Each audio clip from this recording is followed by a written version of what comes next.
What's going on, fellas? It's great to see you, man. I missed you boys. How are you? Yeah, man, good to see you. Yeah, we're doing well. Yeah, you really are. I mean, you know, this new song was amazing. You haven't stopped. You keep serving us as fans of your band and just keep bringing us into this world. And this song feels like some closure, though, right? It's got a sense of something coming to an end. And I think people are starting to cotton onto that and get a sense that it's been a magical ride up to this point of whatever you've been building and how you've been presenting it. But, you know, tell us a little bit about where the spirit of the band is in relation to everything from sort of Blurry Face up to this forthcoming project. I was talking to Josh about how we kind of played it like our last record, Clancy, was going to be the end of the story, and we intentionally knew it was going to be a cliffhanger the way it ended. And I think that we felt a little like we had just done a misdirection to the fans. We never like to pull the rug out from under them. So intentionally knowing that we wanted to name the following record Breach was kind of this play on. We kind of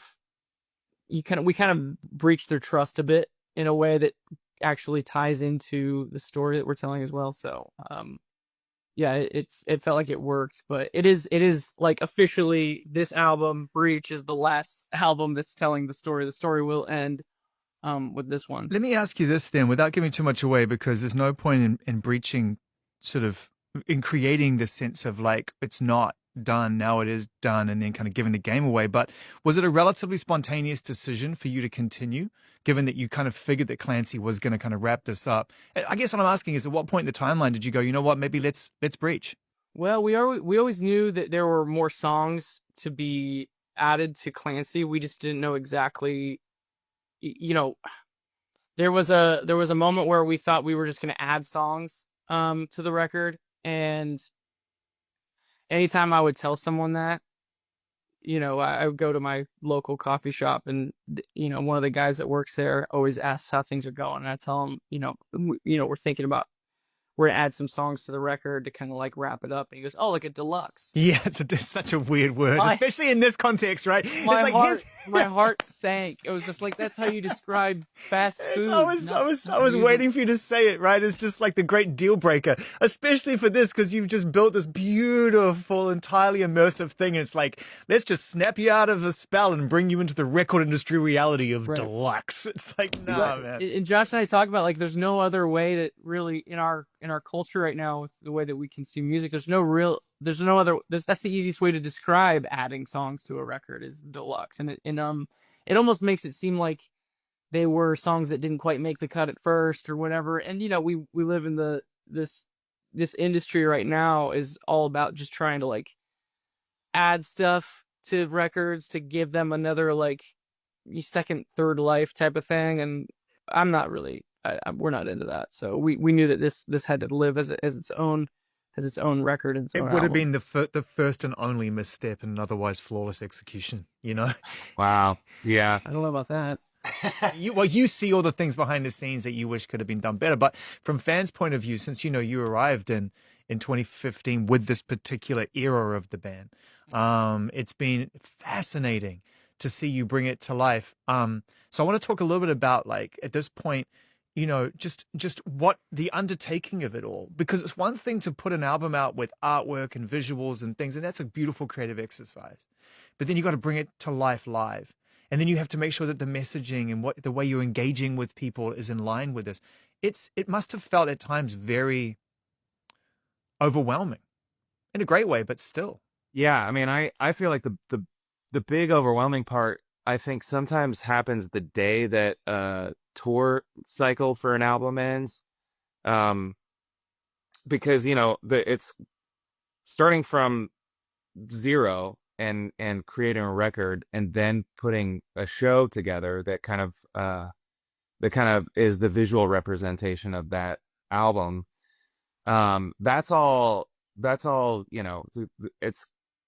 it's like the most fun part, but it's also like the most challenging part. And then when we're on tour, especially like, halfway through a tour, that's where it starts to feel like, oh man, okay, we can kind of coast on this for a little bit and actually kind of sit back and enjoy the thing that we made, in a way that we're able to kind of like see it objectively.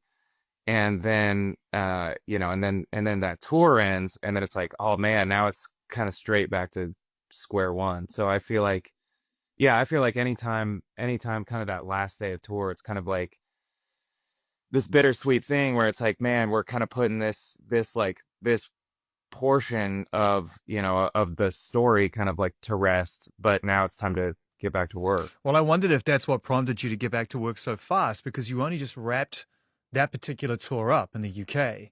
We're all watching these shows. We're all watching you continue to add legs and figure it out. That comes to an end. And then we're right back with the contract and with Breach. And so I wonder whether or not it's like, look, let's just keep going because we're in that rhythm. You know what I mean? We know what we're doing. I think that we were always curious about the concept of releasing music.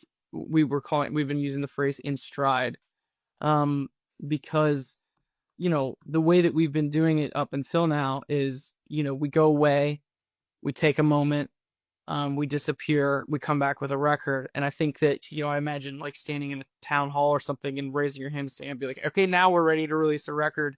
Who's all interested. It's tough to gather everyone who even would say that they're fans of our music all at once. So to kind of announce an album, and announce a new era in stride with the previous album, it does seem like we had everyone's attention, and we're really excited about, kind of bringing fans along, and not worrying about trying to, get everyone's attention all at once. And I think that also, as I get older, especially, I feel like you look younger. It's a filter. It's just you got portrait on. No, but it's your cinematic. No, but it's okay. That's the only misstep in otherwise flawless execution. You went cinematic on us. No, I don't even know how to do that. How do you do that? Is there a way to make you look hotter on this? Tyler, that's impossible. but we'll send someone over, put you on cinematic mode. I knew there was a reason why you were the only interview we were going to take. Kill him with kindness, they say. I digress. You were saying as you mature somewhat. Yeah. As I get older as a creative, the way I would describe creating songs is is a little grotesque, but vomiting on the table and just like whatever comes out. And when you're younger, it seems like you just have a lot more stuff come out just naturally. It's just a flow of, I don't know why it is that when you're younger, it seems to just come out of you easier. As we get older, it does feel like there's less vomit, creative, just blah that comes out. But we do feel like we've learned how to organize it better. So as we're realizing, there's less, coming out, we know now kind of have some wisdom on what to do and how to piece it together and how to make it something. So I felt that as a songwriter. Oh, I still have something. Oh yeah, there's so many questions in this song. I mean, there's unresolved. This is an unresolved experience. If you listen to it really lyrically, I think it feels there's a lot of like, what is this feeling? What's going on? Like, is it lights out yet? Like, what is happening? There's just a lot of questions going on in this song. Yeah, that's I guess that's good. It's great. The other thing with this melody on the contract specifically, I've gotten to the point where, as I'm singing melodies and working on a lyric and a point of view, I have my, kind of go-to, my tools in the tool belt of how I would sing something or how I would melodically move throughout chords. And this song particularly, I was like, I need to just rethink what a good melody even is. How do you do that? How do you break the spell? How do you put yourself in the uncomfortable? You take exactly what came natural and you do the opposite. And so for me, the chorus of Contract, like when I was first starting to sing over this chord progression, it just was like, I've done this, I've heard this. I want to do, like, if I were to move, what if I were to jump up higher, quicker, and then come back down and like there's previous version of me would never think I can go yeah.